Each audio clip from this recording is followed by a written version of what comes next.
This lesson will discuss the records required to document CACFP meals and snacks served. The information is found in Chapter 2 of the CACFP Administrative Manual.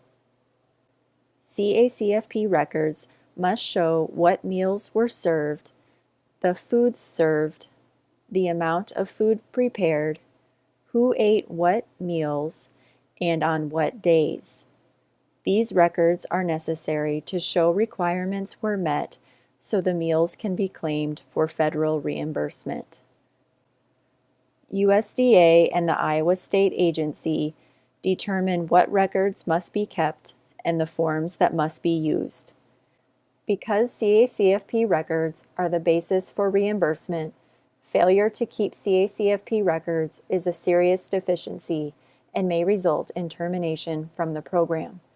CACFP records must be kept for 3 years plus the current year. The following records must be kept in monthly files: menus, food production records, meal participation records, and attendance records. This lesson will discuss menu requirements. Module 3 will cover food production records. CACFP enrollment forms are also required records. They should be kept by fiscal year in annual CACFP files or notebooks. CACFP attendance and enrollment forms will be covered in Lesson 18. Income applications are required if meals will be claimed at the higher free and reduced price rates of reimbursement. This topic is covered in Module 5. CACFP requires that daily dated menus be kept on file for all meals and snacks served. If you use a cycle menu, keep a clean master copy of the cycle menu on file. Make copies to use and record the actual dates each menu is used. Menu records must show what foods were served on what days.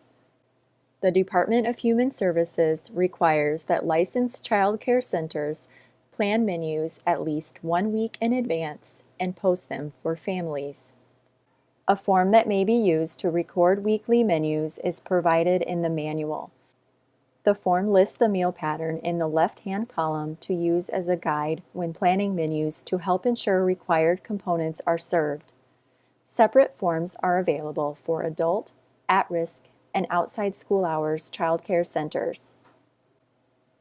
All foods served to meet meal pattern requirements must be recorded. When serving mixed dishes, each component must be listed to document creditable foods were served. For example, record hamburger and macaroni instead of goulash, or chicken, cheese, and wheat tortillas instead of burritos. Specific foods must be recorded. For example, record orange juice instead of juice, record fresh apple slices instead of fruit, and baked chicken leg instead of chicken. The type or brand name of cereal served must be recorded to help document a creditable cereal was served. Whole grain rich foods must be labeled WG on menus and marked with a check mark on food production records. The types of milk served to each age group must be labeled and can be recorded as a footnote.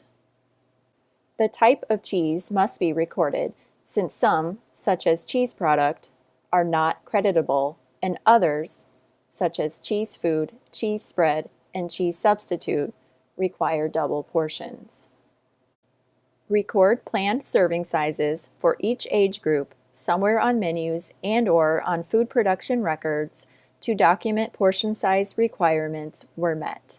Be sure planned serving sizes are conveyed in writing to teachers so they know how much to serve.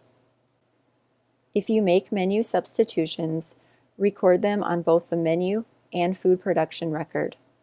Final copies of menus and food production records should match and must reflect actual meal service.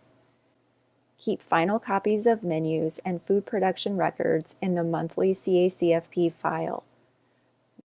Note that food production records are not required for at-risk programs or emergency shelters. To summarize, menus, food production records, meal participation records, and attendance records must be kept to document meals served. This lesson covered the menu requirements and a few of the food production record requirements. This concludes the lesson on the records required to document CACFP meals and snacks served. If you have questions, contact the state agency or your area consultant. Contact information is located in the front of the CACFP Administrative Manual.